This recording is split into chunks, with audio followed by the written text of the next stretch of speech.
Good evening. I'd like to welcome our audience here to Enniscorthy in Wexford and out on the World Wide Web. I'm Michael Dwyer and I'm here with Family Life, and we're going to be having a chat tonight with well-known author, thinker and provocateur John Waters. How's the provoking going, John? Provocatively well, I think. It's starting that. Sometimes Time to. You're involved in a European-wide group at the moment called One of Us. That's right, yeah. You've been at a couple of meetings. Just give us a bit of background of what they are, what they do. People may have passed on the radar there back about 5-6 years ago. There was a survey going around of people in Europe asking to sign a petition. And the objective of that was to get 1 million signatures. And the deal was that the European Commission would recognise anything with 1 million signatures. They got 2 million signatures and the European Commission refused to recognise the achievement. So that battle is ongoing. But nevertheless, the movement has been established, and it's an attempt for the first time to create a Europe-wide pro-life movement, to unite all the pro-life. It's a kind of a movement of pro-life movements in the world, in Europe. And it's broader than the abortion question. It's got a whole range of all these kind of bioethical issues are part of it now, but that's down the road a little bit, I think. The initial objective is to create a kind of a platform for people in different professions, thinkers, talkers who are lawyers, doctors, philosophers, academics, etc., who might bring something new to the public discussion about this question. Because I think there's a feeling that on a Europe-wide basis this has been missing, and that the other side has basically run away with the discussion. Sorry, just before you go on there, you say Europe-wide. Are you talking continental or EU basis? Or? It's EU basis pretty much, I think, which is, because in fact some of the most active groups within the one of us seem to be the Eastern European blocs. I mean, certainly they're the most interesting contributors I've heard so far. We were in Brussels a couple of weeks ago, and there were several speakers, all from Eastern European countries, very interesting. And one person who wasn't, and that was Mr. Van Rompuy, and he didn't really mention the question of abortion at all in his speech. Van Rompuy? Yes, he was the guest speaker, the keynote speaker, and which was an odd choice, I thought. But nevertheless, it was a very interesting day. So, and I think this is very interesting and very important, because one of the things that has struck me, certainly you'll have seen this in Ireland. Yes. If you note the way that in Ireland, this has been kind of hived off as a kind of a theological issue in media discussions and in the public mind to a large degree, as if, that it was theology and nothing else. Well, like in a certain sense, Michael, everything is theology. Okay. Free speech. There's a theological position on free speech. We're in a hotel. There is a theological position on hospitality. There's a theological position on abortion, but that's not the whole of it. That's part, and it feeds into broader questions, or lesser questions, or mixed questions to do with, medical, legal, and other issues, which, we do touch on, obviously, in our discussions. And yet, at the end of the day, it seems that this is the trump card of the other side. Well, I think that if we are complicit with this attempt to make this a purely theological or religious issue, and recognizing that we live in a culture where religion is increasingly perceived to be a private practice, yes, rather than a public engagement, yes, then you privatize the morality of abortion, and it becomes, well, not for me, but for you, it's not for me to say. We've gone from that Kantian position where if I couldn't recommend something for myself, I couldn't recommend it for others, to the position today where, well, I can't recommend it for me, but it's not my business to impose my private morality on you. So we need to take it out of that private sector and return it to a wider public morality. Yeah, because actually when you think about that, it's a completely kind of bankrupt position, in my view, that I can support something for you, but not support it in principle, necessarily. It seems to me to be a very evasive position to take on anything. But those kind of tricks have been part of the whole game that has been played in achieving what has been achieved, if that's what it can be called. And I think that it's important, you know, at this moment in Ireland, it would be easy to be despondent and to feel that, well, what's the next stage? I mean, we're on the back foot now, to say the least of it. In a certain sense, you might say the battle is over and it has been lost. But I don't believe that that can be the case for a number of reasons. And mainly they're to do with the nature of the debate that has been taking place and the necessity, I think, to change the terms of those debates in the future, albeit that it's late in the day. But nevertheless, I think that we need to actually look at how what was done in terms of the saturation propaganda that was used, the tactics that were used, the foreign money that was used, all of these kind of weapons that were used, which have distorted the question and had the effect that you've just mentioned on certain people, of them being unable to get their heads around those confusing kind of curved balls that are thrown into the debate. I think one of the most interesting statistics now, we will put as much or as little weight on this as we like, but in the polling that was done in the aftermath, the exit polling and the aftermath of the referendum, the poll suggested that of those who changed their mind during the campaign, 80% changed their mind from no to yes. Yes. From anti-repeal to repeal. Yes. Now, in the same piece of analysis, we discovered that in different newspapers, the news reports, not the opinion pieces, but the news reports, where 95% of the stories were abortion positive. Yes. And 5% life positive. And that was the newspapers, and not a dissimilar story on the TV and the radio. It's hardly surprising. No, it's not surprising at all. So I think that it would be a mistake to look at the magnitude of the result and to assume that somehow that is written in stone, that doesn't come from the result of a well-played political game and a long-played political game, but not one that's invincible. That's exactly right, Michael. I mean, that we should not come to see this as some kind of naturalistic evolution of the public mind, because it is an evolution that has occurred under severe pressure and distortion, and I would say indeed corrupt communications. And so we need to become more and more conscious of being able to describe to people what's actually happening in front of their noses, so that they can see the effects of it. See the effects of it on themselves as much as on other people. I think that's probably the biggest factor that we have to face in this discussion, because, you know, in terms of ground troops, in terms of I'm talking about the referendum campaign last year, in terms of arguments, in terms of all the extraneous kind of elements that you might say on the surface, on the field of battle, you couldn't call it. And yet, there was this extraordinary phenomenon happening underneath, which comes from the idea that we all, whether we're aware of it or not, want to be with the group. Yeah. We want to be approved of. We don't want to be disapproved of. We certainly don't want to be loathed and detested, which you can be from these questions. And so when you find that everybody, and I don't mean just on the TV, but your neighbours as watching the TV, are all increasingly of the same mind, gradually people, even people who are very well intentioned and start out being quite clear-sighted about these questions, they end up wavering or worse. And that's kind of what happened.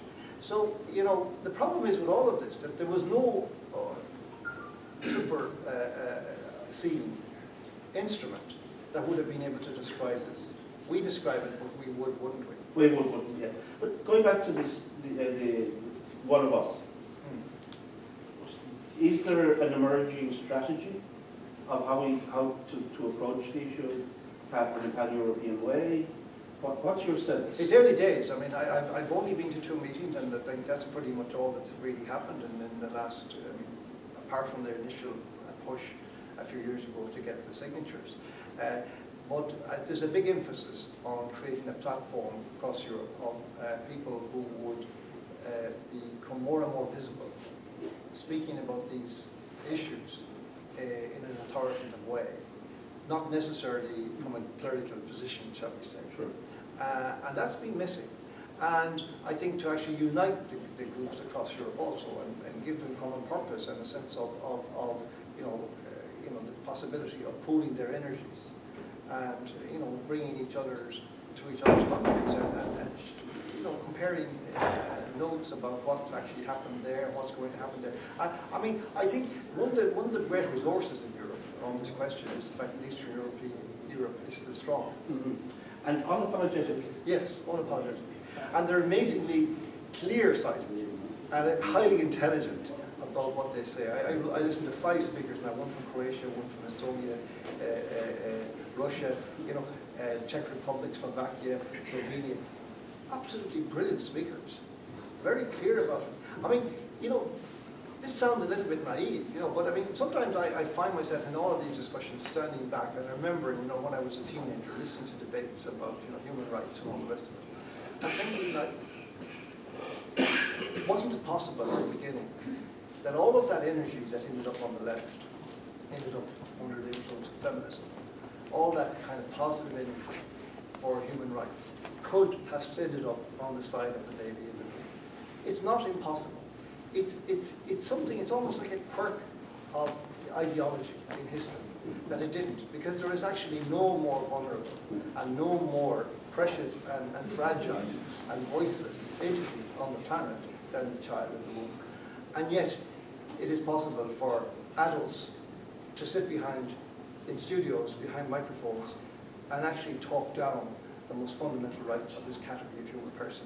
And we need, I think, to actually start together across Europe to create a new chorus for Europe, to alert Europe to the fact that this is not over, that Eastern Europe has not fallen, and it, you know, it can lead us back from the abyss, because the abyss is waiting for us. You know, Michael. I mean, I don't know if people are aware, because again, the word corruption is opposite, but I suspect that people in Ireland are not aware that in January, the state of New York voted to make abortion legal up to 9 months. Yep. And that is where we eventually will end up if we don't stop this. And I read about it at the time, and not crystal clear, but it wasn't simply that they decriminalised it up there, but rather it was enshrined somehow into the state constitution. Yes, you see, the objective of these people for a long time, and this is really interesting and quite tragic from our point of view. The push in recent times, very quietly at first, but with increasing vigour, is to make abortion a human right. And it hasn't been up to now. But so that not only they take the human rights from the child, but they make abortion, the killing of the child, a human right. Now, I would argue, and I did argue in the course of the campaign last year, that we were already doing that with the amendment we brought in, because we brought it into Article 40, which is a fundamental rights article. And when you actually put something into a fundamental rights article, you are making it a fundamental right, by definition. Now, you might say, well, okay, in the court next week, if there's a case, well, it's very likely that a judge or judges might come to that conclusion because they would have some memory of the mechanism by which this ended up in the Constitution.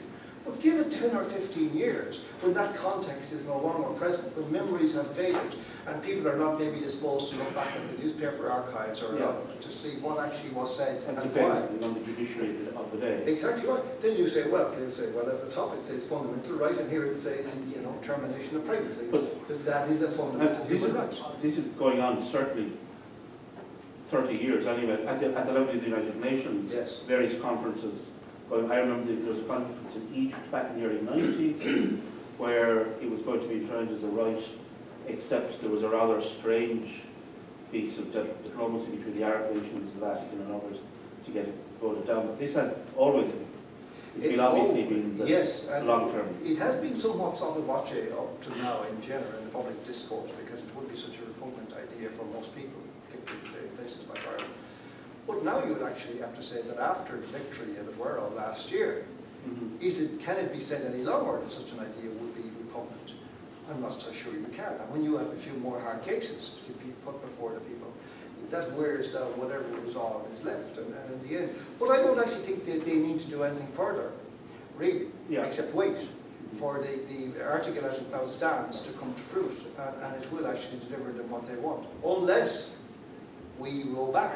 And it's curious that in the Dáil we've already heard some of those more extreme voices on the left speaking about it as if it was enshrined explicitly in the Constitution was right.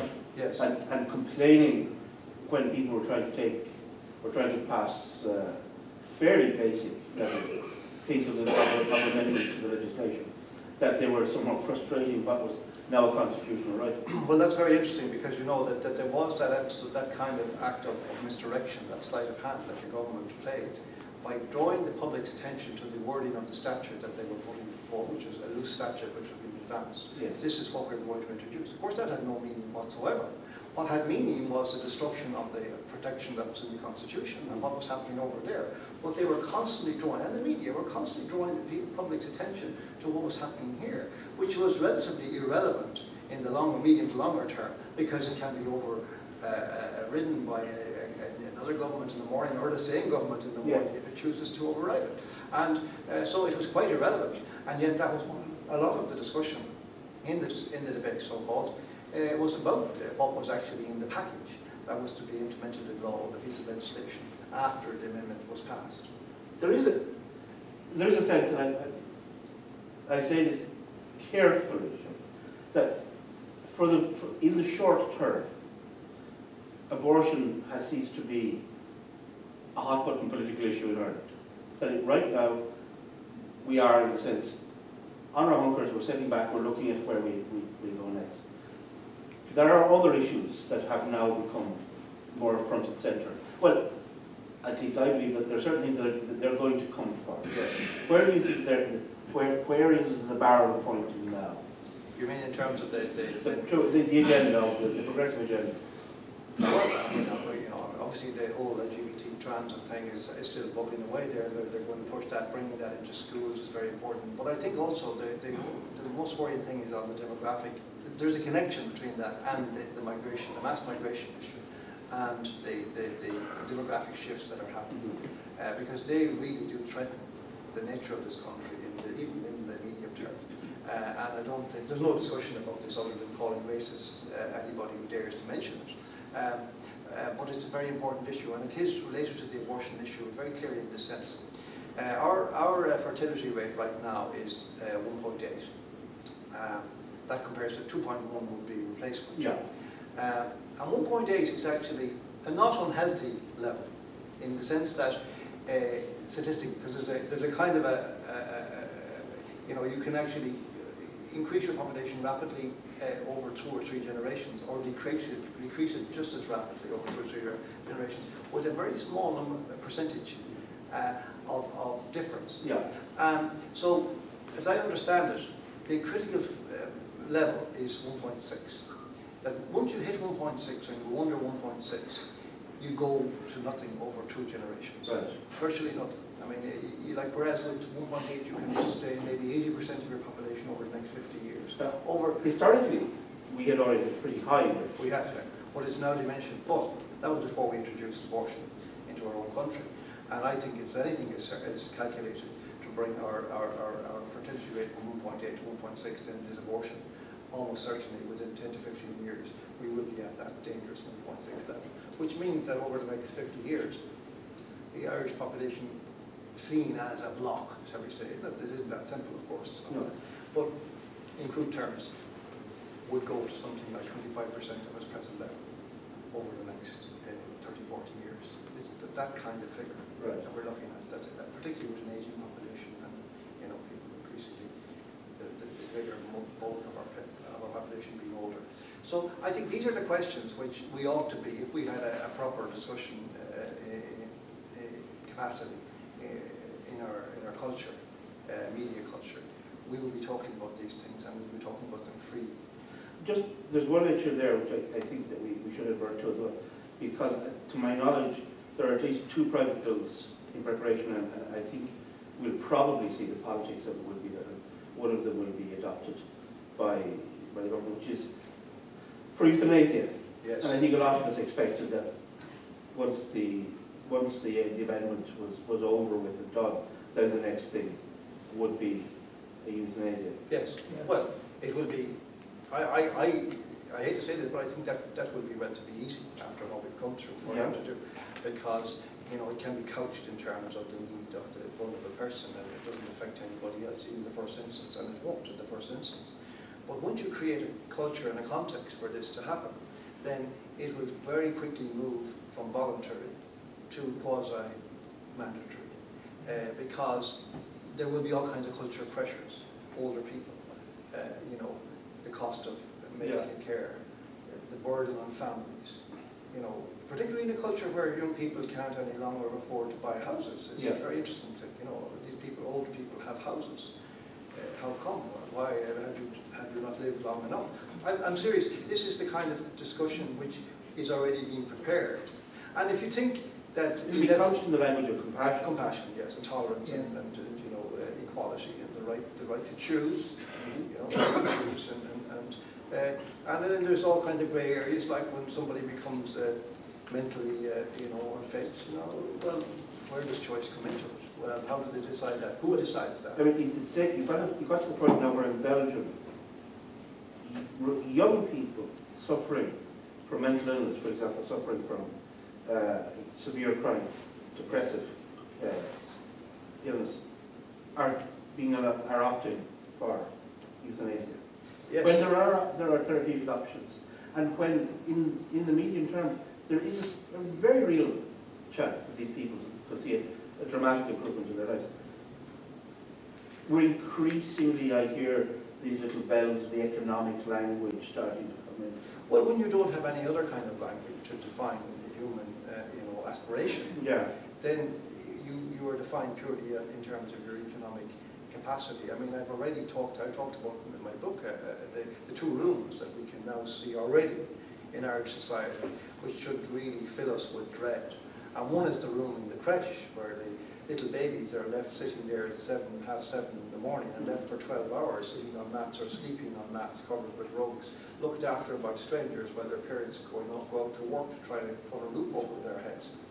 And that's one room. The other room is what happens at the other end of the cycle, at the other end of your span of 70, you know, 3 years and 10, where you are taken off to the nursing home, and you go, anybody who's ever been in one of those, you know, I think will have had a sobering kind of experience, you know, where people are sitting around the walls, you know, the television set is blaring in the corner, there's nobody speaking, they're probably drugged up to their eyeballs, and you know, frankly, I mean, you know, anytime I've ever had to go there, and I've been there quite a number of times visiting various people, I have to take to the bed for 24 hours myself to absorb it and to come to terms with the grief that I feel out of that. Now, but there's a solution.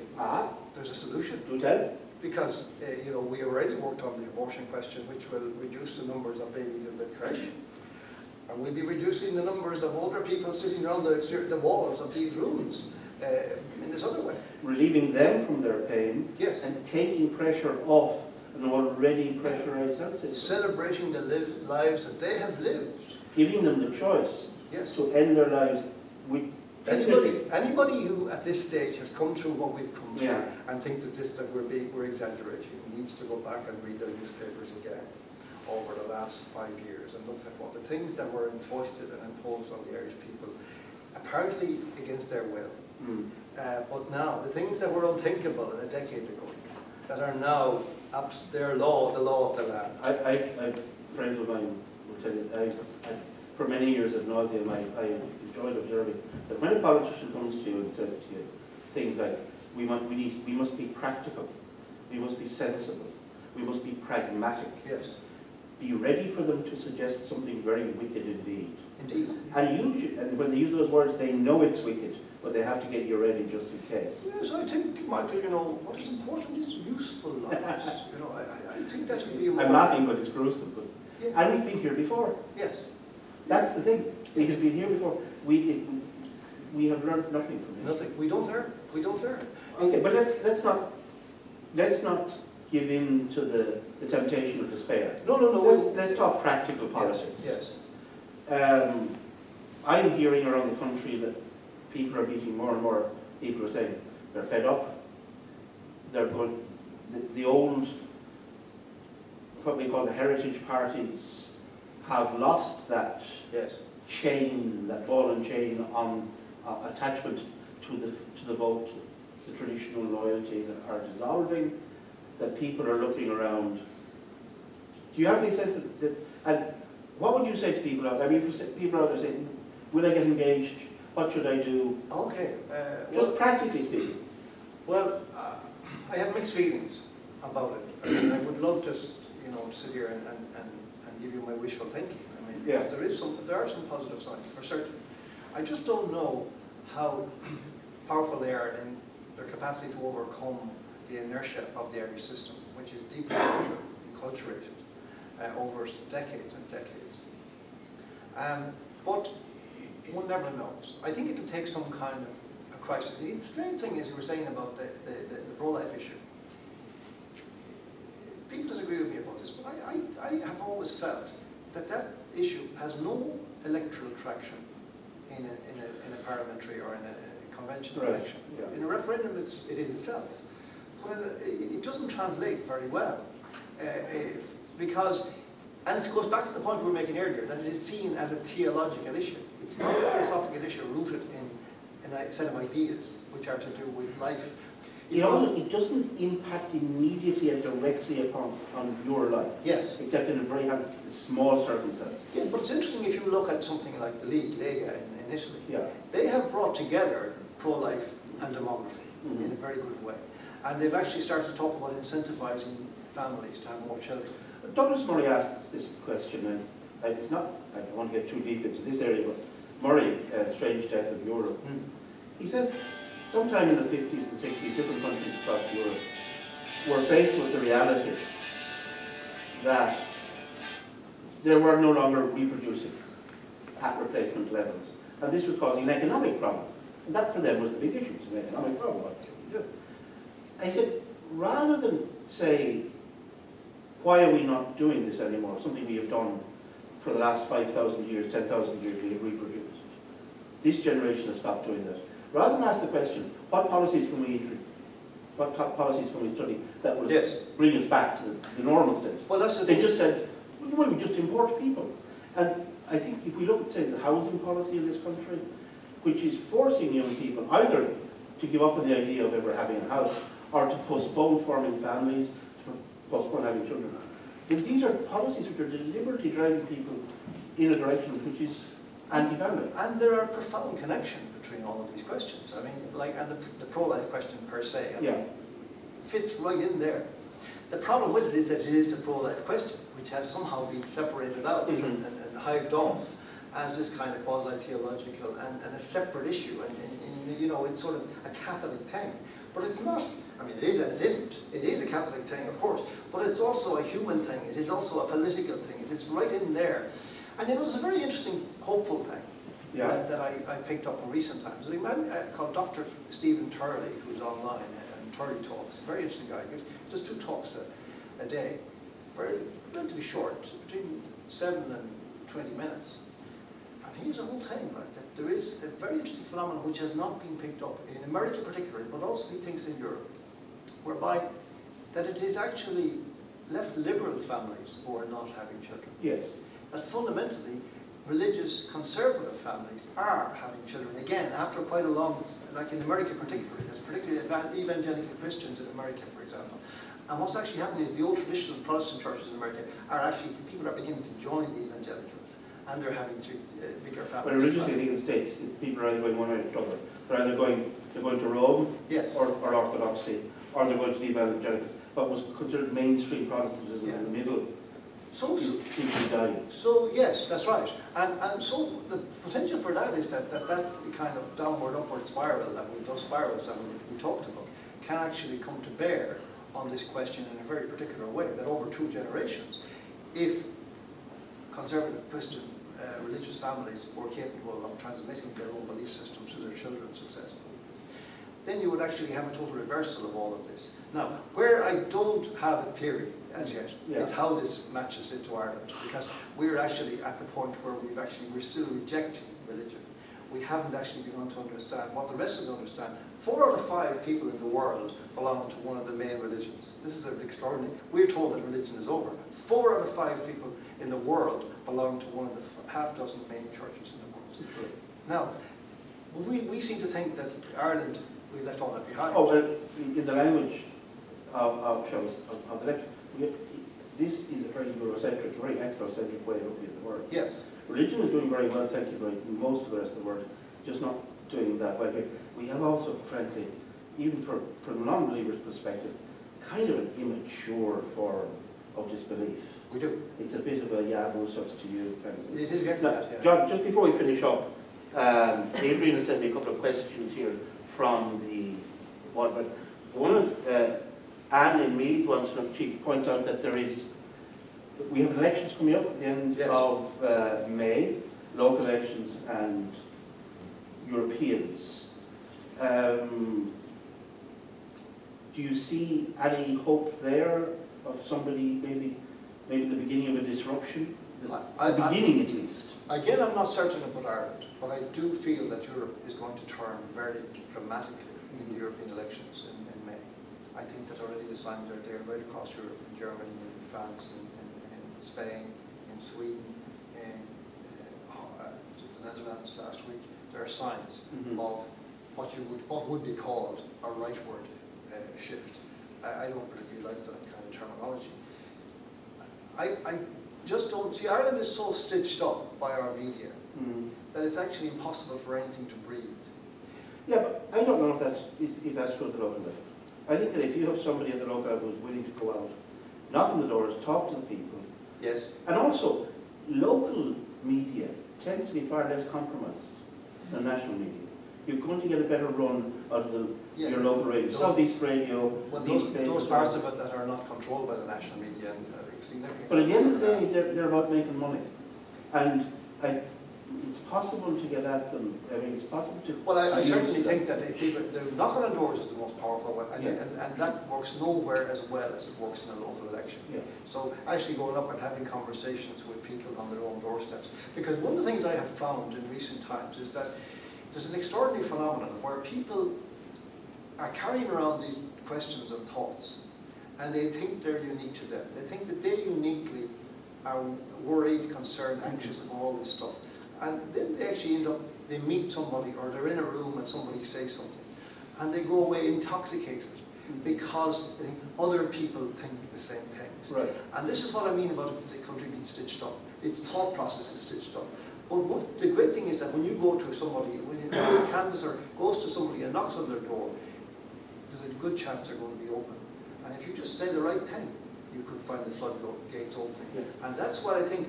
I do think that, it's not that we're not going to see it. We do see it. We do know the truth deep down in our hearts in Ireland, as people in Europe and America do as well. The thing is that the question is, can we get it from the heart to the head and out the mouth is the problem. Yeah. And particularly in this stitched up situation that we have in our media terms. I melded the last one question. There are two questions here from the room, and I melded them into one. We have a couple of candidates here in the room tonight running for renewal from Wexford, and then others from Carlow, Kilkenny there. If they were going to take you on as a highly paid political consultant, media manager, guru, what message would you say to them that they should be bringing to the door? Would you encourage them, or would you say that? Oh no, I would encourage them, because I admire Renua tremendously. I mean, Renua in the last was the only political party really that was out there in the referendum, and speaking the truth, and it's a unique party, a unique movement in Ireland, and hopefully growing. I spoke at their conference a couple of years ago, and I said to them that they needed to dig deeper. And by that I meant that they need to kind of create more unified teams, to bring together some of the things we're talking about here, whether it's mass migration, demography, abortion. Those three are connected. There's a pattern in all of this. The effect of the policies, just as there is an agenda behind that unites those issues on the part of the other side, there is an agenda, or ought to be, an agenda on our side to bring them together also, to allow people to see what actually is at stake fundamentally in terms of the nature of our country. Not just in terms, and not just, I don't mean just in terms of the makeup of it, the demographic of it, which is important, I think, culturally and otherwise. But in terms of what the quality of its life shall be, because I firmly believe, when I said this, that once you introduce killing of a human person under any heading into a culture and make it legal and put it in its constitution, you're on a very slippery slope indeed, because I don't think you can know where to stop. You know, I've asked employers, and I've asked them why they would not go to the Supreme Court and force the Supreme Court to actually state clearly on what basis the life of a child might be taken, so that we could see what they had said, and in words that were actually, you know, matched the deed that was being done. Because we do need to, we can't, this is, you know, the fudging has been the way that they've done it. You know, it's a private matter. That's how they did it with Roe versus Wade. And that's underneath all of this kind of stuff. We make the child invisible. We don't talk about the child as a child. The child is a non-person metaphorically, and by being a non-person metaphorically becomes a non-person literally. And that's where we have to start thinking about this, that it's not some kind of cul-de-sac of residual Catholicism. This is core to our civilization. It's core to our humanity. It's core to our country and our society and the way it thinks and the way it acts. And but we are not wrong. We are not some residue of some ancient, you know, wrong-headedness. We are actually right. Amen. We are actually right. This is the only position for any sentient human person to take, and that is on the side of the child in the womb. If you're not on the side of the child in the womb, then to hell with you, as far as I'm concerned. You're on the side of nothing right. You cannot be. Well, John, on that note, I think I'd like to thank you. I'd like to thank the audience here for being so attentive and so quiet. I'd like to thank our viewers out there in the World Wide Web. And I'd say I enormously, as always, have enjoyed and found it enlightening to talk to John. And I'd like to say everybody out there to get involved, stay involved, and join the resistance. Thank you and good night. Thank you.